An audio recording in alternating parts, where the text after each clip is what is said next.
दुर्गा की तरह करूंगी सामना।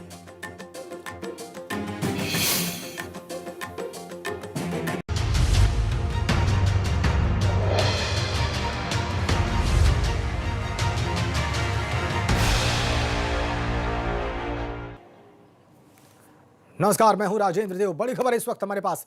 आगरा कोर्ट में अजय कुमार लल्लू की पेशी हुई है और कांग्रेस प्रदेश अध्यक्ष की कोर्ट में पेशी हुई है और बसों को लेकर प्रदर्शन में ये उनकी गिरफ्तारी हुई थी। आपको अपडेट कर दें, लेकिन कोर्ट के बाहर उनके समर्थक नारेबाजी कर रहे हैं। तस्वीरें देखिए आप।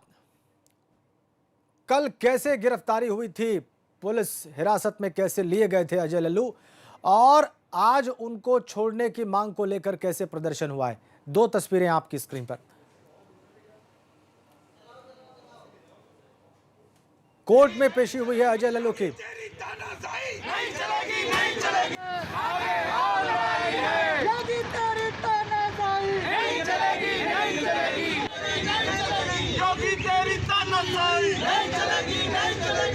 तेरी तानाशाही नहीं चलेगी, नहीं चलेगी। योगी तेरी तानाशाही नहीं चलेगी, नहीं चलेगी। आगे और आई है। योगी तेरी तानाशाही नहीं चलेगी, नहीं चलेगी। सीधा आपको आगरा लिए चलते हैं। नितिन उपाध्याय वहां से हमारे साथ जुड़े हुए हैं, हमारे सहयोगी। नितिन, क्या चल रहा है इस वक्त कोर्ट में? देखिए, इस समय कोर्ट में कांग्रेस प्रदेश अध्यक्ष की जमानत पर सुनवाई चल रही है। अभी कुछ वक्त पहले ही वो उनको कोर्ट में लेकर गए हैं। जिला अस्पताल में उनका क्लिनिकल परीक्षण हुआ है। उसके बाद आप देख सकते हैं कि इस समय जो जिला एवं सत्र न्यायालय है उसकी सुरक्षा काफ़ी ज़्यादा बढ़ा दी गई है। बड़े स्तर पर बड़ी संख्या में कांग्रेसी इस समय यहाँ मौजूद हैं। थोड़ी देर पहले उनका लगातार धरना भी चल रहा था। और इसके साथ ही एक बड़ी खबर अंदर की ये है, चूँकि कल उनका हजरतगंज में मुकदमा पंजीकृत कराया गया है और ऐसे में ये सूत्रों के मुताबिक जानकारी मिल रही है कि एक टीम जो लखनऊ से आई हुई है वो इस समय यहाँ पहुँची हुई है। तो ऐसे में आप देख सकते हैं कि इस समय लगातार हलचल काफ़ी ज़्यादा बड़ी हुई है। तमाम कांग्रेसी नेता हमारे साथ हैं, उनसे बात करते हैं कि आप बताइए कि लगातार बस को लेकर जो सियासत हो रही है बड़े निर्णायक मोड़ पर पहुंच चुकी है। आपको क्या लगता है, जमानत मिल पाएगी आपके बस को? जमानत तो मिल ही जाएगी, लेकिन इन्होंने जमानत एक छोटी सी बात को इतना बतंगड़ बना दिया है। आज जो जमानत में टाइम लगना ही नहीं था, 4 बज रहा है। 4 का को इस समय 5-6 बजने को जा रहे हैं। ये मुश्किल से 10-11 बजे ये सब फिनिश हो जाता। माननीय अध्यक्ष जी अपने लखनऊ चले जाते। पूरा बात का बतंगड़ बना के रख दिया है। आपको क्या लगता है कि बसों पर जो सियासत हो रही है बहुत ज़्यादा बात आगे बढ़ चुकी है। 10 से 11 लेटर एक दूसरे को लिखे जा चुके हैं, लेकिन मजदूरों का कोई भला नहीं हो पा रहा, केवल राजनीति हो रही है। वास्तविक स्थिति ये है कि जो प्रदेश सरकार है, योगी जी की सरकार है, वो चाहते ही नहीं है मजदूरों का भला। वो तो केवल अपना मकसद हल करना चाहते हैं, वोटों की राजनीति कर रहे हैं। हम जब आपसे कह रहे हैं कि जितनी बस ठीक है आप उसको ले जाओ, हम मना तो नहीं कर रहे, खराब है उनको छोड़ दो।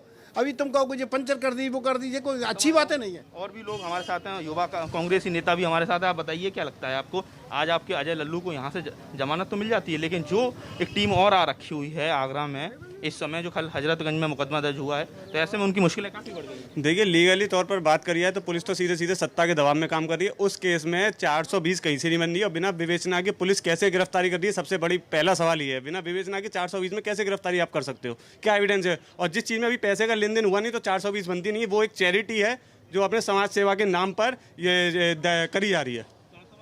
इस समय काफ़ी ज़्यादा तनावपूर्ण स्थिति इस समय डिस्ट्रिक्ट कोर्ट के बाहर बनी हुई है। तमाम जो कांग्रेसी नेता हैं इस समय यहाँ मौजूद हैं और सबसे बड़ी बात यह है कि जो लखनऊ से टीम आई हुई है और ऐसे में अगर ज़मानत यहाँ मिल जाती है तो क्या रुख रहने वाला है उस टीम का, क्योंकि जो लखनऊ में हजरतगंज में मुकदमा दर्ज हुआ है वो ज़रूर कांग्रेस की चिंता बढ़ाने वाला है। आप बताइए, आज ज़मानत तो मिल जाएगी, लेकिन मजदूरों का क्या भला हुआ? चाहे कांग्रेस की सियासत रही हो या बीजेपी की रही हो, कोई मजदूर वैसे ही चल रहे हैं बदस्तूर। मानसिकता देखनी चाहिए कि क्या मानसिकता है। हमारी जो मानसिकता है कांग्रेस की, वो मजदूरों को पूरी तरीके से न्याय दिलाने की, राहत देने की और उनको उनके घर तक छोड़ के जाने की। लेकिन सामने वाले की मानसिकता का कुछ कह नहीं सकते। भारतीय जनता पार्टी जिस तरीके से हिंदुस्तान की राजनीति के अंदर राजनीति कर रही है, उससे गंदी राजनीति कोई कर नहीं सकता। उन्होंने जिस तरीके से बसों को लेकर के 4 दिन से विवाद खड़ा किया है, जो बसें बॉर्डर पर खड़ी हुई हैं, 4 दिन में मजदूर अपने घर पहुंच जाता है अपने बच्चों, बीवी बच्चों के साथ में, और वो अपने तो मिली नहीं है। 4 बजे के बाद आप अपनी बसों को ले जाने लगेंगे। नहीं नहीं, हम जब तक भी मतलब क्या नाम है हमारे अध्यक्ष जैसे यहाँ से जमानत हो जाती है तो तुरंत की तुरंत बसों की पूरी व्यवस्था की जाएगी और सारे मजदूरों के लिए कांग्रेस पार्टी पूरी तरीके से प्रतिबद्ध है। जो भी ये भाजपा का दमनात्मक रवैया है चलने वाला नहीं है, इसके लिए कांग्रेस पार्टी सड़कों पर उतर के प्रदर्शन। आप बताइए चिल्लू जी, क्या लग रहा है आपको कि आपने इतनी लगातार कवायद की, प्रियंका गांधी आपके सीनियर लीडर ने आवाज़ उठाई, लेकिन उसका कोई हल नज़र नहीं आया। बीजेपी तो पूरी तरह से कोई भी आपकी मदद लेने को तैयार ही नहीं दिखी और राजनीति इतनी ज़्यादा बढ़ चुकी है, क्या मुकदमा पे मुकदमा हो रहा है आपके प्रदेश में? ये हठधर्मी सरकार है, ये गरीबों मजलूमों के बारे में नहीं सोचती है, ये उच्च धन्ना सेठ और बड़ी बड़ी कंपनी वालों के लिए सोचती है। कांग्रेस पार्टी हमेशा गरीब के साथ रही है, गरीब के बारे ही कांग्रेस पार्टी ने इतनी बसें लगाने का इंतजाम किया क्योंकि रोज अब नितिन ठीक नितिन, अब एक चीज बताइए नितिन उपाध्याय, मैं ये जानना चाह रहा हूं कि ठीक है ये तमाम लोग वहां पर मौजूद हैं और माहौल भी इस वक्त गरमाया हुआ है वहां पर। अगर अजय लल्लू को अभी जमानत मिलती है तो क्या वो लोग इस बाउंड्री से उत्तर प्रदेश सीमा से बसों को अंदर ले लेंगे? क्योंकि जो स्थिति कल थी वही तो आज भी है। परमिशन कहां मिली है? देखिए बिल्कुल, देखिए आखिरी जो चिट्ठी निजी सचिव प्रियंका गांधी ने के जो सचिव ने लिखी है संदीप सिंह ने, उसमें कहा है कि 4 बजे तक वो इस परमिशन का इंतजार करेंगे, नहीं तो बस की वो वापस लेके चले जाएंगे। तो कुल मिला के वो समय अब निकल चुका है। अब सवाल ये है कि अजय कुमार लल्लू के भविष्य पर क्या फैसला होने वाला है, उनको यहाँ ज़मानत मिलती है या नहीं। लेकिन धारा 188 और 269 जमानती धारा हैं, ऐसे में बहुत आसानी से उम्मीद है कि उनको यहाँ ज़मानत मिल जाएगी। लेकिन सबसे बड़ा जो पेच फंसा हुआ है कि कल शाम को लखनऊ के आरटीओ ने जो मुकदमा लखनऊ के हजरतगंज थाने में दर्ज कराया है धोखाधड़ी का, जिसमें अजय कुमार लल्लू नामजद हैं, संदीप सिंह जो प्रियंका गांधी के निजी सचिव नामजद हैं, और ऐसे में जो जानकारी मिली है कि एक टीम लखनऊ से आगरा आ चुकी है। तो सबसे बड़ा पेच वो फंसा हुआ है, क्या यहाँ से अगर जमानत मिल भी जाती है तो क्या उनको छोड़ दिया जाएगा या वो टीम इनको लेकर लखनऊ चली जाएगी? ये बड़ा सवाल मिल रहा है, क्योंकि बड़ा सवाल बना हुआ है। बहुत बहुत धन्यवाद नितिन आपका, बिल्कुल ठीक आपने, बिल्कुल ठीक आपने। ये सवाल है कि लखनऊ से अगर एक टीम आकर रुकी हुई है और वहां पर दूसरी धाराओं में मुकदमा दर्ज है, तो क्या यहां से जमानत मिलने के बाद एक और गिरफ्तारी अजय लल्लू का इंतजार कर रही है? हम आपसे आगे भी अपडेट लेंगे नितिन, खबर पर आप निगाह बना के रखिए। एक और बड़ी खबर इस वक्त हमारे पास है, लॉकडाउन 4 में एक और बड़ी राहत, 25 मई से घरेलू उड़ानें शुरू होंगी। नागरिक उड्डयन मंत्री ने इस बात की जानकारी दी है, सभी एयरपोर्ट्स को जानकारी दे दी गई है। लॉकडाउन 4 में एक और बड़ी राहत, एक और बड़ी रियायत, एक और बड़ा रिलैक्सेशन।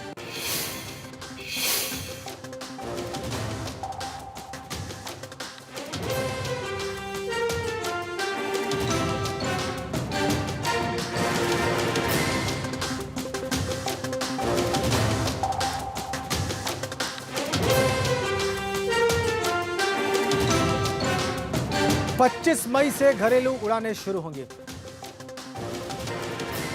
सभी एयरपोर्ट्स को तैयार रहने के लिए कहा गया है, उनको जानकारी दे दी गई।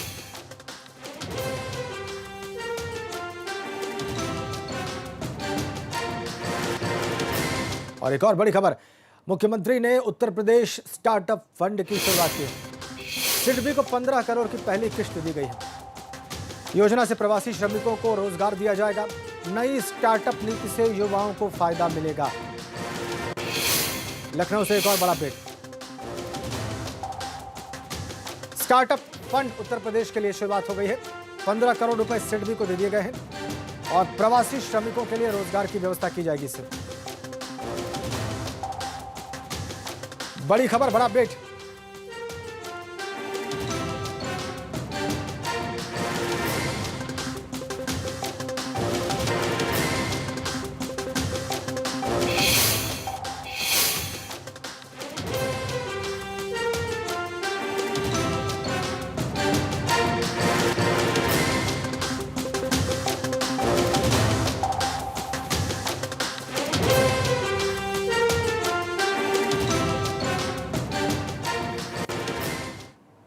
तो लॉकडाउन का सबसे ज्यादा असर प्रवासी श्रमिकों और कामगारों पर पड़ा है। इनको लेकर प्रदेश में सियासत भी जोरों पर है। लेकिन इस दौरान यूपी सरकार अब तक प्रवासी मजदूरों को वापस लाने के लिए रेलवे से सबसे ज्यादा श्रमिक स्पेशल ट्रेन लेने वाला राज्य बन चुका है। अब तक यूपी पहुंचने वाले श्रमिक ट्रेनों की संख्या 1044 हो गई है और इनसे 16 लाख से ज्यादा मजदूर घर वापस आ चुके हैं। ये बड़ी अपडेट हम आपको दे रहे हैं। ये जानकारी आज उत्तर प्रदेश सरकार की प्रेस कॉन्फ्रेंस में सामने आई। 1000 से ज़्यादा ट्रेनें उत्तर प्रदेश आ चुकी हैं। कि आज तक कुल मिलाकर 838 श्रमिक ट्रेनें जो हैं या तो प्रदेश में आ गई हैं या आज शाम तक आ जाएंगी, और इसके अलावा 206 ट्रेनें ऐसी हैं जिनकी अनुमति दे दी गई है और कल परसों में ये आ जाएंगी, अगले 48 घंटों में। यानी 1044 ट्रेनों की व्यवस्था आज तक हमारे श्रमिकों के लिए, हमारे कामगारों के लिए विभिन्न प्रदेशों से हुई है। ये एक रिकॉर्ड स्थापित हो गया है।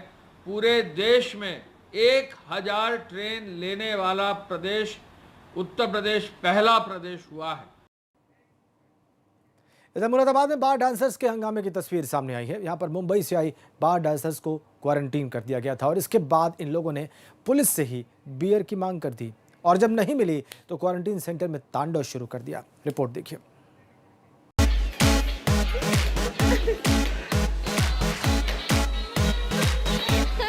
डांस करते हुए ये तस्वीरें देखकर आपको अगर ये खुशी का इजहार लग रहा है तो आपकी सोच गलत है, बल्कि व्यवस्था पर तंज कसने की एक कोशिश की है डांस करने वाले पेशेवरों ने, यानी बार डांसर ने।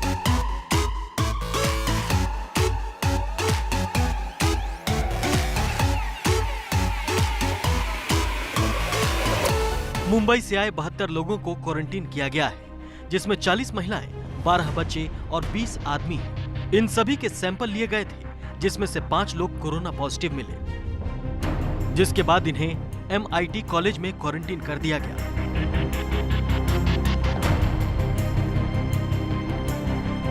क्वारंटीन सेंटर में पहुंचकर पुलिस से बियर मांगी। जब इसके लिए इनकार किया गया तो हंगामे पर उतर आए।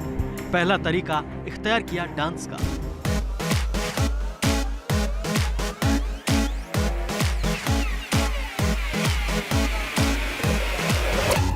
फिर सब निकलकर गैलरी में आ गए।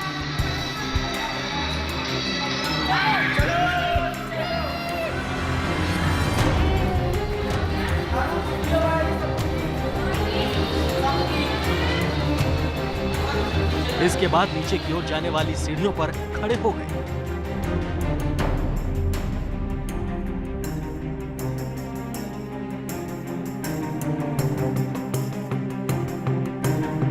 इसके बाद ये पुलिस वालों से बहस पर उतर आए।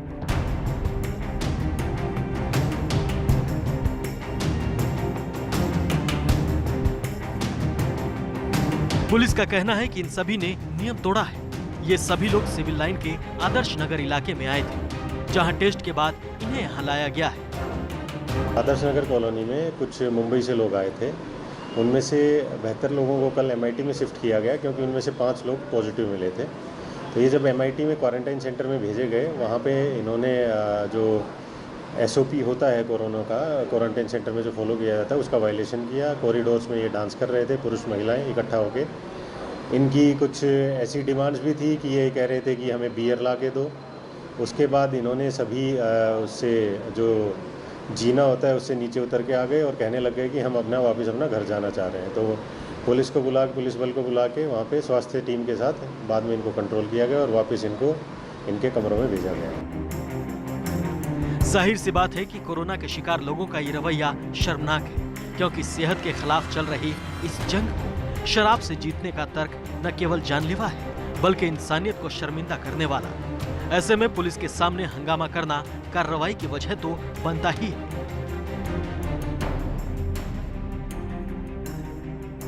मुरादाबाद से उबैदुर रहमान के साथ ब्यूरो रिपोर्ट, ABP गंगा।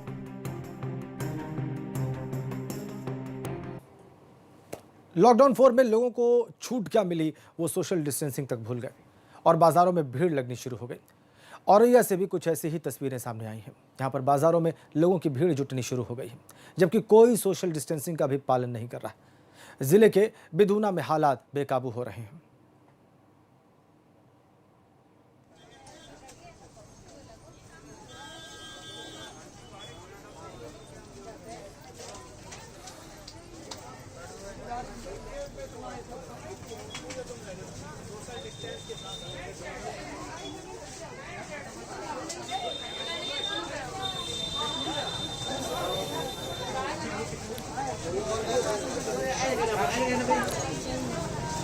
उधर लॉकडाउन में तकरीबन 2 महीने तक बंद रहने के बाद संगम नगरी प्रयागराज के बाजार आज से खुल गए।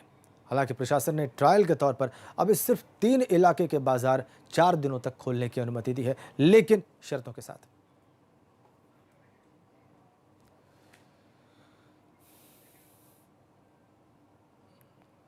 तकरीबन 2 महीने की बंदी के बाद संगम नगरी प्रयागराज के बाजार आज एक बार फिर से खुल रहे हैं। ये बाजार पूरी तरह से नहीं खुल रहे हैं, बल्कि आज से ट्रायल के तौर पर सिर्फ 3 बाज़ारों को ही खोले जाने की अनुमति दी गई है। ये 3 बाज़ार हैं, सिविल लाइंस, कटरा और सुलेम सराय के, और इनमें भी जो है सारी दुकानें नहीं खुलेंगी। जो ट्रेड हैं, ट्रेड को 2 हिस्सों में बांट दिया गया है और 2 हिस्सों में जो दुकानें हैं 2 हिस्सों की वो अलग अलग दिन खुलेंगी, यानी रोटेशन के हिसाब से खुलेंगी। और जो दुकानें हैं वो हफ्ते में 3 दिन ही खुल सकेंगी। और दुकानें खुलने से पहले जो है आपको तस्वीरें दिखाना चाहेंगे। जो व्यापारी हैं, सिविल लाइंस का जो व्यापार मंडल है इस वक्त पूजा अर्चना कर रहा है, क्योंकि 2 महीने से इनका बिजनेस पूरी तरह से ठप था। आगे भी जो है दुकानें खुल ज़रूर रही हैं, लेकिन आगे भी कारोबार पटरी पर आने में लंबा वक्त लगेगा। तो आप देख रहे हैं दुकानों के शटर अब उठने लगे हैं। और उससे पहले जो सिविल लाइंस का व्यापार मंडल है उसने पूजा पाठ की है। पूजा पाठ में ये कामना की गई है कि उनका कारोबार फिर से पटरी पर आए, हालात जल्द से जल्द सामान्य हो सकें, ग्राहक जो है वो दुकानों पर आ सकें, ताकि उनका जो नुकसान हुआ है उसकी भरपाई जल्द से जल्द हो सके। तो साफ तौर पर कहा जा सकता है कि आज दुकानें खुल रही हैं। हम आपको तस्वीरें दिखाना चाहेंगे। आज पहला दिन है, लेकिन कोई खास उत्साह ना तो बाजार में है, ना व्यापारियों में है, ना ग्राहकों में खास दिलचस्पी है। पूरी तरह से सन्नाटा पसरा हुआ है। प्रमुख रास्ते हैं उनमें आने जाने की मनाही है। तो दुकानदारों के सामने सबसे बड़ी चिंता यही है कि जब ग्राहकों को आप आने नहीं देंगे बाजार में, तो कारोबार करने का क्या फ़ायदा, दुकानें खोले जाने का क्या फ़ायदा। तो कारोबारियों की ये मांग है कि पहले रास्ते खोले जाएं, बैरिकेडिंग हटाई जाए, हालात को सामान्य किया जाए, फिर दुकानें खोलने की अनुमति दी जाए। तो कहा ये जा सकता है कि लंबे अरसे के बाद संगम नगरी प्रयागराज में आज से बाज़ार खुलने शुरू हो गए हैं, लेकिन कोई ख़ास उत्साह नहीं है, बाज़ार गुलजार नहीं है। ज़्यादातर जगहों पर सन्नाटा पसरा हुआ है, लेकिन व्यापारियों को इस बात की उम्मीद ज़रूर है कि हालात धीरे धीरे सामान्य होंगे और उनका रोज़गार धीरे धीरे पटरी पर आएगा। कैमरामैन रोहित श्रीवास्तव के साथ मोहम्मद मोइन, एबीपी गंगा, प्रयागराज। तो प्रयागराज में बाजार खुलने लगे हैं और राजधानी लखनऊ में बाजारों को खोलने की तैयारी चल रही है। यहाँ पर बाजार खुलने से पहले पूरे इलाके को सैनिटाइज किया जा रहा है और इसका जायजा लिया वहां पर हमारे संवाददाता शैलेश अरोड़ा ने। राजधानी लखनऊ में करीब 2 महीने के बाद कल से बाजार फिर से गुलजार हो जाएंगे। बाजार खुलने से पहले इस समय सभी बाजारों में सैनिटाइजेशन का काम कराया जा रहा है। आप देख सकते हैं कि किस तरह से जो नगर निगम की टीमें हैं वो बाजारों में सैनिटाइजेशन के काम के लिए लग चुकी हैं। इस समय जो आप देख रहे हैं तस्वीरें, ये हजरतगंज के मेन बाजार की हैं, जहां पर दुकानों के शटर, बाहर की जो जगह है, इन सबको सैनिटाइज किया जा रहा है, संक्रमण मुक्त किया जा रहा है। करीब 2 महीने के बाद कल से बाजार खुलेंगे। उससे पहले दुकानों को ये निर्देश दिए गए हैं कि सभी दुकानदार भी अपनी अपनी दुकान के अंदर सैनिटाइजेशन कराएंगे। लेकिन उससे पहले नगर निगम की तरफ से शहर में जितने बाजार हैं उनको सैनिटाइज कराने का काम किया जा रहा है, जिससे कल जब बाजार खुले तो पूरा शहर, पूरे बाजार पूरी तरह से संक्रमण मुक्त हो चुके हों। आप देख सकते हैं समय सीधी तस्वीरें किस तरह से यहाँ पर दुकानों के जो शटर हैं वहाँ पर सैनिटाइजेशन हो रहा है। एक ये जो दुकान आप खुली देख रहे हैं, ये आवश्यक वस्तुओं से जुड़े सामान की दुकान थी, इसलिए पहले से खुली हुई है। यहाँ पर भी सैनिटाइजेशन का काम कर रही है नगर निगम की टीमें। बाजार कल जब खुलेंगे उससे पहले किसी भी तरह की कमी ना रह जाए और सभी लोग पूरी तरह से सुरक्षित रहें बाजार में आते समय, बस यही उद्देश्य है और इसी को लेकर सैनिटाइजेशन का काम किया जा रहा है। कैमरा सहयोगी मेहंदी हसन के साथ शैलेश अरोड़ा, एबीपी गंगा, लखनऊ। तो बाजार तो खुल रहे हैं, लोग सामान खरीदने जुट भी रहे, लेकिन कोरोना काल में जिन्हें मुफ्त में राशन मिल रहा है वो भला राशन लेने से क्यों चूके। मऊ में ग्रामीणों को राशन नहीं मिला तो वो हंगामे पर उतर आए। यहाँ पर लोगों ने ग्राम प्रधान और कोटेदार पर राशन की बंदरबांट का आरोप लगा दिया।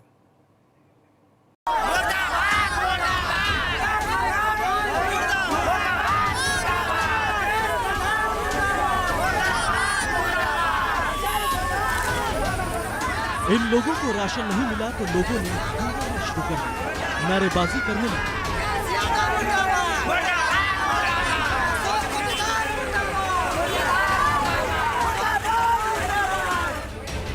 तस्वीर मऊ के सदर तहसील क्षेत्र के परलाई गांव की है। इन गांव वालों का आरोप है कि ग्राम प्रधान हरिकेश यादव और कोटेदार अशोक यादव इन्हें राशन नहीं दे रहे, जिसके खिलाफ इन लोगों का आक्रोश फूट पड़ा और इन्होंने हंगामा शुरू कर दिया।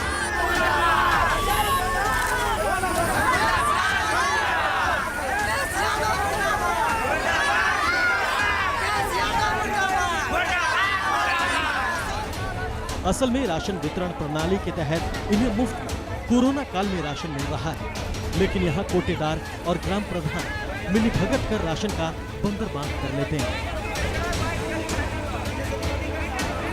इसी को लेकर इन ग्रामीणों का गुस्सा फूटा और इन्होंने लखनऊ बलिया हाईवे को जाम कर दिया। बुरी तरीके से अपने गुर्गों के साथ मारा पीटा गया है और फावड़ा लेके काटने के लिए दौड़ाया गया है और उल्टे मारने के बाद जो है इन गरीब मजदूरों को प्रधान द्वारा पुलिस को बुला के इन लोगों के ऊपर उल्टे केस करवा के और इन लोगों को थाने में बंद करवा दिया गया है, जिससे पूरी जनता आक्रोशित होकर रोड पे आ गई है और उन निर्दोष लोगों को छुड़ाने की मांग कर रही है। बाद में मौके पर सीओ सिटी और भाजपा विधायक विजय राजभर पहुंचे, जिसके बाद ये हंगामा शांत कराया गया।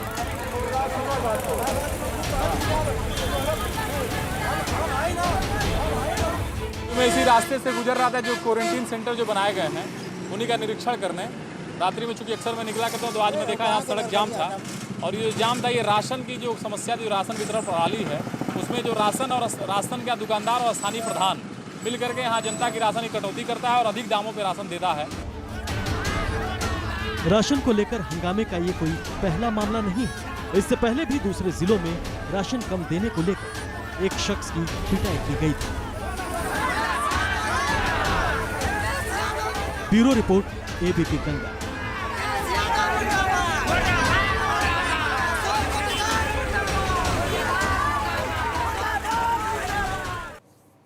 एक बड़ी खबर लखनऊ से है। नेता प्रतिपक्ष ने विधानसभा अध्यक्ष को पत्र लिखा है। आजम खां और उनके परिवार को रिहा करने की मांग की गई। पत्र में आजम खां और उनकी पत्नी की तबीयत का हवाला दिया गया है। ये पत्र लिखा है नेता प्रतिपक्ष राम गोविंद चौधरी ने। अनुभव शुक्ला हमारे साथ है।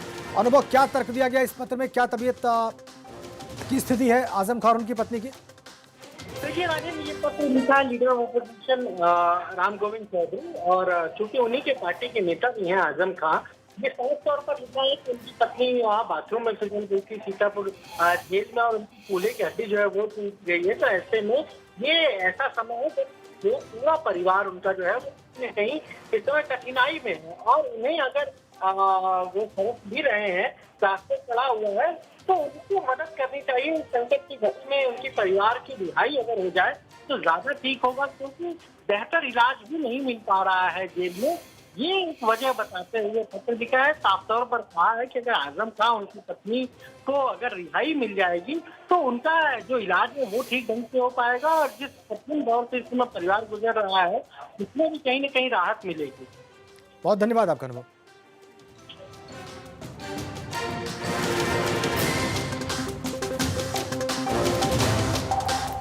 एक और बड़ी खबर, बड़ा अपडेट आगरा से। अजय लल्लू को जमानत मिल गई है। 20,000 के निजी मुचलके पर उन्हें जमानत मिली है। आगरा कोर्ट से कांग्रेस के यूपी के प्रदेश अध्यक्ष को जमानत मिलने की खबर आ रही है। 20,000 के निजी मुचलके पर अजय कुमार लल्लू को आगरा की कोर्ट से जमानत मिल गई।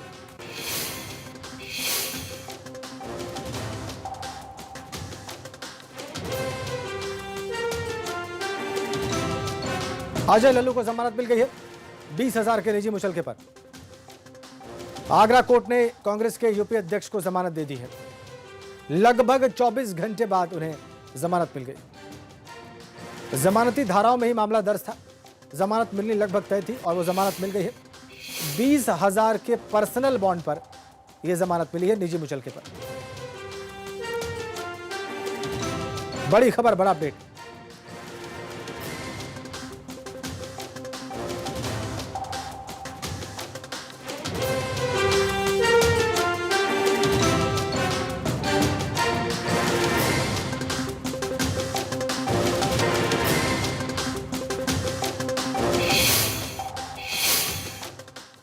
नितिन उपाध्याय हमारे सहयोगी हमारे साथ हैं। नितिन, जमानत मिलने के बाद का क्या दृश्य है? देखिए, इस समय अजय कुमार लल्लू को जमानत मिल चुकी है और थोड़ी ही देर में वो कोर्ट परिसर से बाहर आएंगे और ऐसे में सुरक्षा व्यवस्था काफी ज्यादा चौबंद कर दी गई है। एक लखनऊ की जो टीम है वो भी उसकी गाड़ी लग चुकी है गेट के बाहर, और ऐसे में जो चूंकि कहा जा रहा है, जो सूत्रों जानकारी मिल रही है कि इनको सीधे रिहा नहीं किया जाएगा, लखनऊ की टीम इनको अपनी कस्टडी में ले लेगी और उसके बाद उनको लखनऊ ले जाएगी। और ऐसे में बड़ी संख्या में पुलिस फोर्स तैनात है और दर्जनों कांग्रेसी तैनात हैं। ज्यादा संख्या नहीं है कांग्रेसी की, लेकिन किसी भी तरह की कोई शांति भंग की आशंका न हो, इसके लिए पुलिस पूरी तरह से सतर्क नजर आ रही है। बहुत धन्यवाद आपका नितिन।